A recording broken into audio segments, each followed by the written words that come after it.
수요 말씀을 준비를 하면서 어떤 말씀으로 우리 성도님들과 나눠야 될까라는 생각을 했었습니다. 그러다가 특별히 새벽 이번 주간이 감사 주간이기 때문에 우리 믿는 자들이 어떤 마음으로 또 삶을 살아야 하는지에 대해서 한번 준비를 해 보았습니다. 오늘 본문을 통해서 사도 바울이 에베소 교인들에게 권면한 내용을 우리의 삶에 적용하는 시간이 되시기를 소망합니다. 에베소 교회는 바울이 2차 선교 여행 말기에 세워진 교회입니다. 그리고 3차 선교 여행 중에 다시 에베소를 찾은 바울이 약 2년 6개월가량 머물면서 복음을 전했던 곳이기도 합니다.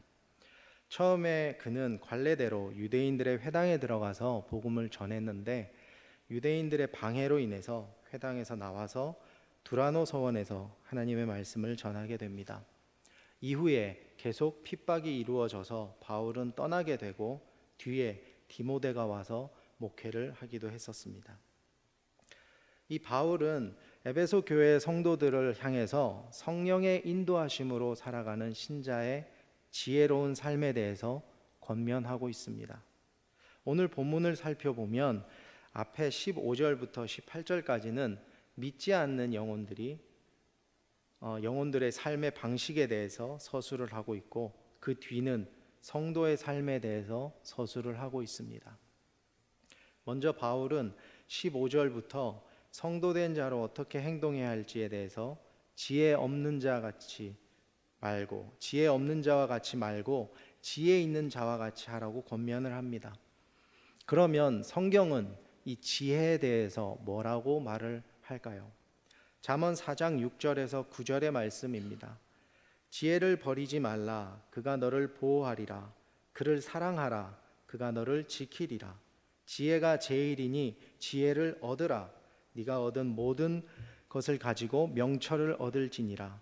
그를 높이라. 그리하면 그가 너를 높이리라. 높이 들리라. 만일 그를 품으면 그가 너를 영화롭게 하리라. 그가 아름다운 관을 내 머리에 두겠고 영화로운 면류관을 내게 주리라 하셨느니라. 아멘. 성경은 지혜를 어떻게 해서든지 얻어야 한다고 말을 하고 있습니다. 지혜를 얻게 되었을 때 그 지혜가 우리를 높게 해주며 우리를 영화롭게 해준다라고 말합니다.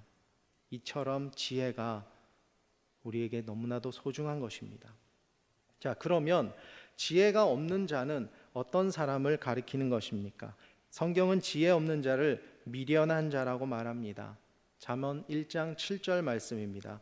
여호와를 경외하는 것이 지식의 근본이거늘 미련한 자는 지혜와 훈계를 멸시하느니라. 지혜 없는 자들은 지혜를 구하기 싫어하며 지혜를 멸시하는 자들이라고 성경은 말을 합니다. 이들은 말씀이 기준이 아니라 내가 기준이 되며 내가 주인인 사람들입니다. 다시 말해서 세상의 기준에 맞춰서 자신의 삶을 살아가는 사람들입니다. 나에게 어떤 문제가 생겼을 때 세상 사람들에게 조언을 구하고 세상의 기준에 맞춰서 그 문제를 해결하려는 사람들입니다. 바울은 이 글을 믿지 않는 사람들에게 쓴 것이 아님을 우리는 주목해야 합니다. 믿는 사람들 중에서도 몸은 교회에 있지만 삶의 방식은 세상 사람들과 다를 바 없이 살아가는 사람들이 있다는 것입니다. 제가 항상 여러분들과 말씀을 나눌 때마다 강조하는 것 중에 하나가 우리는 그리스도인들이라는 것입니다. 이 사실을 마음에 새기고 세상과 다른 구별된 삶을 살아가는 저와 여러분들이 되시기를 소망합니다. 바울은 또 16절에 세월을 아끼라 때가 악하니라 라고 경고하고 있습니다. 지혜 있는 사람은 달리 표현하면 바로 세월을 아끼는 사람입니다. 세월을 다른 말로 표현하면 시간이라고 할 수 있습니다. 저는 앞에 15절과 16절을 묵상하면서 지나왔던 저의 시간들을 돌이켜보게 되었습니다. 제가 미국에 가기 전에 저의 삶을 회상했을 때 저는 항상 후회의 연속이었습니다. 그때 이랬더라면 좋았을 걸, 또는 그 일을 계속 했더라면 좋았을 걸, 또는 참고 견뎠으면 더 좋았을 걸, 그러면서 계속 후회하는 후회의 삶이었습니다. 그래서 제가 미국에 건너갔을 때는 의도적으로 저에게 주어진 삶에 최선을 다해서 살기로 작정하고 그렇게 한번 살아보았습니다. 어느 순간까지는 후회 없이 참 열심히 살았다, 나름대로 최선을 다했다라고 했지만 돌이켜 생각해 보니까 그런 저의 삶 가운데서도 또 후회가 있더라는 것입니다. 오늘 본문을 묵상하면서 하나님께서는 저에게 또 다른 깨달음을 주셨습니다. 그것은 제가 온전히 하나님 앞에 서지 않았었다는 것을 깨닫게 해주셨어요. 온전히 하나님 앞에 서지 않고, 온전히 하나님을 의지하지 않고 나의 기술을 의지했고 내가 하고 있는 일들을 의지했다는 것을 알았습니다. 좀 더 나아가서 그 좋은 환경 가운데 있을 때 말씀에 더 집중하고 공부할 수 있는 여건을 만들어서 배움의 시간을 더 가졌어야 됐는데 그저 살기 바빠서, 살아야 하기 때문에 그냥 쫓겨가면서 살았던 것 같습니다. 오늘 본문 말씀대로 지혜 있는 자가 아니라 지혜 없는 자와 같은 그런 삶을 살았던 것 같습니다. 바울은 지금의 때가 악한 때라고 말을 합니다. 이미 바울이 살았던 그 옛날에도 그 시대를 악한 시대라고 표현을 했습니다. 그러면 지금은요? 우리가 살고 있는 지금 이 시대는 어떻습니까? 더 악하고 더 죄악이 충만한 시대가 아닙니까? 우리는 영적 촉각을 곤두세우고 깨어 있어야 합니다. 문화라는 프레임을 씌워서 너무나 많은 악한 것들이 우리 주변에 스며들어 있음을 우리는 너무나 잘 알지 않습니까? 우리는 악한 때에 영적인 분별력을 키워야 합니다. 그리고 우리 앞에 놓여 있는 세상의 문화를 잘 분별할 수 있어야 할 것입니다. 분별력이 없이 시류에 휩쓸려서 그래, 다 그렇다니까, 다른 사람들도 그렇게 생각하니까 우리도 뭐 이렇게 따라야지, 그렇게 살아간다면, 그 귀한 시간들을 그렇게 허비하면서 살아간다면 이보다 더 어리석고 미련한 자가 또 어디에 있겠습니까? 본문에 나오는 지혜 없는 자와 어리석은 자는 세상의 지혜나 지식이 없는 사람들이 아닙니다. 세월을 낭비하며 살아가는 사람들, 하나님께서 주신 그 은혜의 시간들을 그냥 버리면서 살아가는 사람들, 즉 하나님의 사람으로 살아가지 않는 사람들을 가리키는 것입니다. 18절부터 나오는 하나님의 사람들이 살아가는 삶의 방식은 먼저 성령 충만의 상태입니다. 성령 충만함과 술 취하는 것을 대조해서 바울은 이야기를 하고 있습니다. 술은 그 자체로도 문제이지만 더 큰 문제는 술을 마셨을 때 그로 인해서 우리를 방탕함으로 끌고 간다는 것입니다. 하지만 성령의 충만함을 받으면 우리를 경건의 삶으로 이르게 합니다.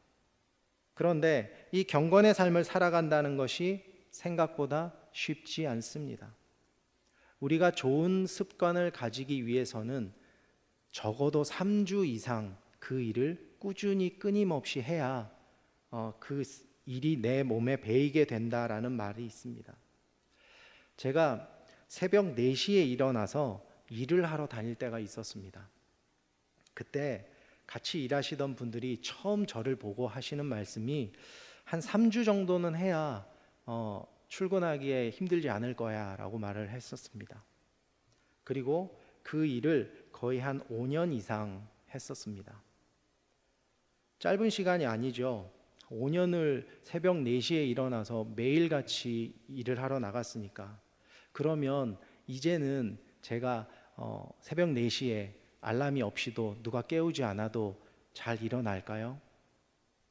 아니요, 아닙니다. 제가 일을 그만두고 며칠 지나니까요, 새벽 4시에 못 일어나겠더라고요.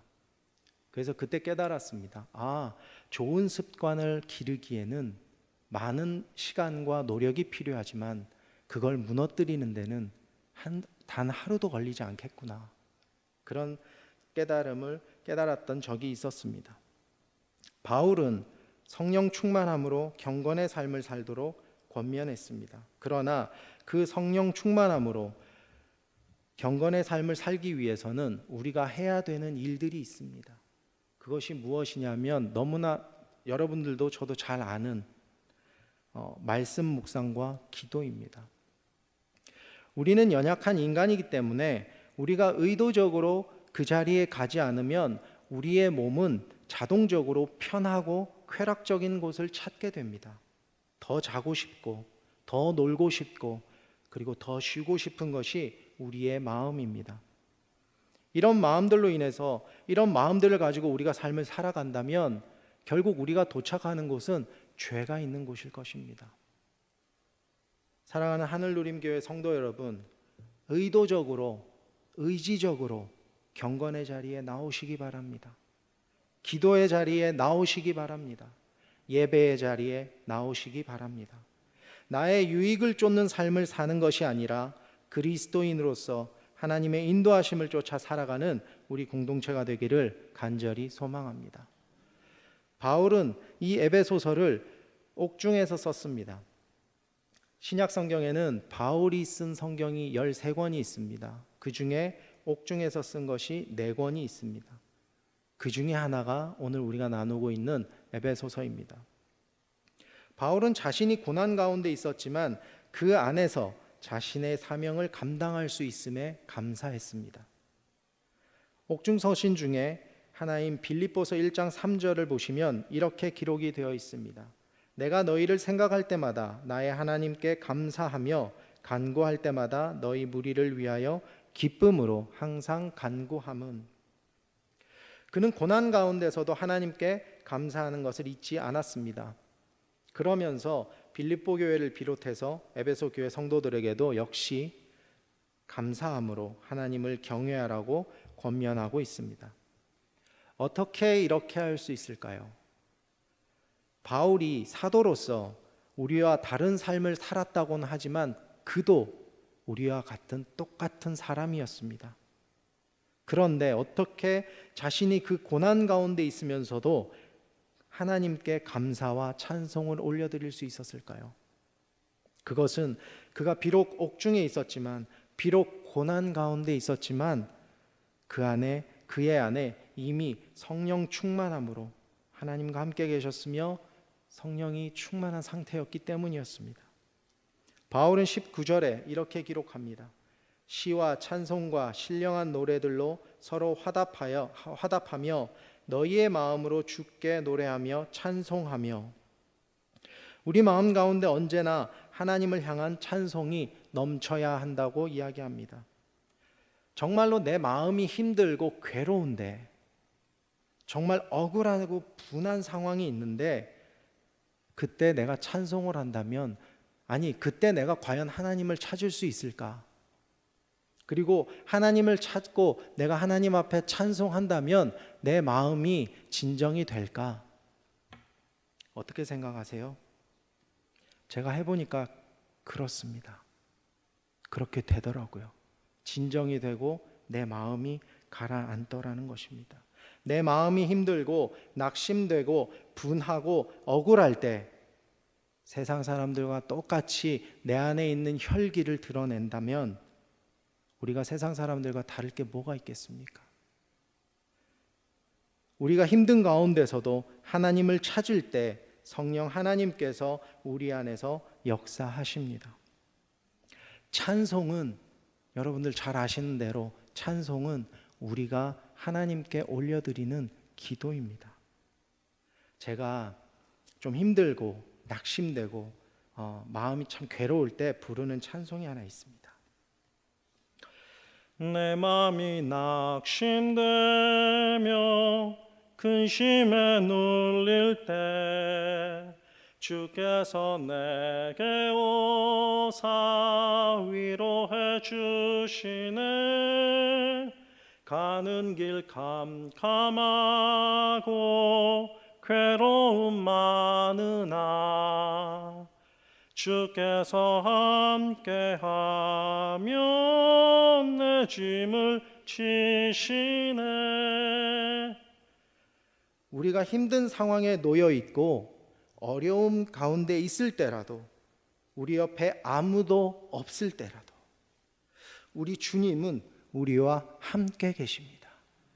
사방이 막혀 있을 때라도 하늘은 열려 있습니다. 우리 주님을 기억하며 주님께 간구하시기를 바랍니다. 다시 한 번 더 여러분들께 말씀드립니다. 우리는 그리스도인들입니다. 그리스도인이라는 것은 구별된 사람들이라고 말씀을 드렸습니다. 우리는 세상과 다른 삶을 살아야 합니다. 세상 사람들과 똑같이 살아간다면 우리가 지금 이 자리에 나와 있을 이유가 없습니다. 우리의 생각과 기준과 판단으로 사는 것이 아니라 성경의 기준에 맞춰서 살아가야 합니다. 그 말은 우리가 평안할 때만 그렇게 사는 것이 아니라 우리의 삶이 힘든 가운데 있을 때라도 변함없이 그렇게 살아야 한다는 것입니다.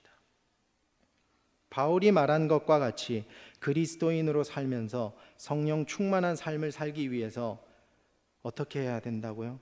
지혜 있는 자와 같이 살기 위해서 우리는 어떻게 해야 된다고요? 앞에서 언급했듯이 매일 말씀을 묵상하고 기도함으로 하나님과 개인적인 교제의 시간을 갖는 것입니다. 물론 그걸 며칠 그냥 했다고 해서 우리의 삶이 금방 그렇게 바뀌지는 않습니다. 목사님께서 지난주인가요? 언제 말씀을 하셨던 것과 같이 의도적으로 우리 자신을 경건의 자리로 밀어 넣어야 됩니다. 기도의 자리로 밀어 넣어야 됩니다. 그리고 그 자리에서 주님을 만날 때까지 기다려야 합니다. 내 필요만을 쏟아놓고 나가는 것이 아니라 주님께서 말씀하실 때까지 우리는 기다려야 합니다. 그렇게 지혜 있는 자로 삶을 살아갈 때 우리 마음 가운데 나도 모르게 감사가 흘러나오게 됩니다. 한동안 제가 아내하고 자기 전에 둘이서 서로 찬양하면서 기도를 했던 적이 있습니다. 뭐 얼마나 오랫동안 했는지는 모르겠지만 꽤 오래 했던 것 같습니다. 그런데 어느 날 제가 잠자리에 누워서 자려고 이렇게 누웠는데 생전에 그런 생각을 안 했었는데 이런 생각이 들더라고요. 아, 오늘 내가 이렇게 건강하게 잠자리에 들 수 있는 것이 하나님의 은혜가 아닌가. 우리가 아침에 일어나면 가족이 모두 뿔뿔이 흩어집니다. 직장으로 갈 때도 있고 학교로도 가죠. 그리고 하루를 다 바쁘게 삽니다. 그리고 집으로 저녁에 모두 가족이 집으로 다 돌아옵니다. 아침에 나갔던 가족들이 아무 일 없이 무사히 집으로 모일 수 있는 것, 주님께서 허락하신 하루를 살아갈 때 건강히 하루를 마칠 수 있는 것, 이 모든 것들이 하나님의 은혜라고 생각되니까 절로 감사가 나오게 되는 것입니다. 따로 특별히 감사의 제목을 찾지 않아도 조금만 나의 삶을 되돌아본다면 우리는 셀 수 없을 만큼 감사거리를 찾을 수가 있을 것입니다. 제가 한국에 와서 4개월을 처갓집에서 보냈다고 말씀을 드렸습니다. 그때 사역의 길이 보이지 않고 또 앞으로 어떻게 살아야 할지 막막할 그때 주님께서 제 마음 가운데 말씀을 전하라라는 감동을 주셨어요. 그래서 집에서 어떤 날은 아침에 어떤 날은 저녁에 설교 영상을 찍어서 이렇게 올렸습니다. 그게 어느 정도 지나고 나니까 제 마음 가운데 있던 그 불안함, 그런 막막함들이 조금씩 사그러드는 것을 느끼게 되었습니다. 근데 저도 사람이니까 하루는 쉬고 싶기도 하고 어떤 날은 다른 목사님들 만나다 보면 또 건너뛰기도 하고 자꾸 그런 일이 생겨서 이러면 안 되겠다 싶어서 시간을 정해서 같은 시간에 말씀을 올리기로 작정하고 한동안 그렇게 꾸준히 영상을 올렸던 적이 있습니다. 그리고 그 말씀을 전할 때 항상 감사와 찬양을 빠뜨리지 않았습니다. 말씀을 묵상하고 전하다 보니까 제 안에서 그 좋지 못했던 상황, 제 입장에서는 그렇게 좋지 못했던 상황 가운데서도 하나님께 감사가 흘러나오더라는 것입니다. 우리가 이렇게 지낼 수 있는 것도 하나님의 은혜입니다. 예배를 드릴 수 있는 공간이 있다는 것도 하나님의 은혜입니다. 또 우리가 마음 놓고 찬양 드릴 수 있다는 것도 하나님의 은혜입니다. 그리고 이 모든 것들은 우리의 감사의 제목이 될 것입니다. 저는 이곳 제천에 와서 사역할 수 있는 것이 감사입니다. 또 담임 목사님을 만나고 우리 성도님들을 만난 것이 하나님의 은혜이고 감사입니다. 우리가 이렇게 하나님께 감사를 올려드릴 이유는 차고 넘칩니다. 감사의 제목들이 차고 넘칠 때 우리 마음에 기쁨이 흘러 넘칩니다. 특별히 이번 주간은 감사 주간입니다. 오늘이 일주일 중에 딱 중간인 날인데 남은 주간을 또한 살아가실 때 주님께서 우리에게 허락하신 귀한 은혜들을 생각하시면서 날마다 주님께 감사드리며 나아가시는 저와 여러분들이 되시기를 우리 주님의 이름으로 축원합니다.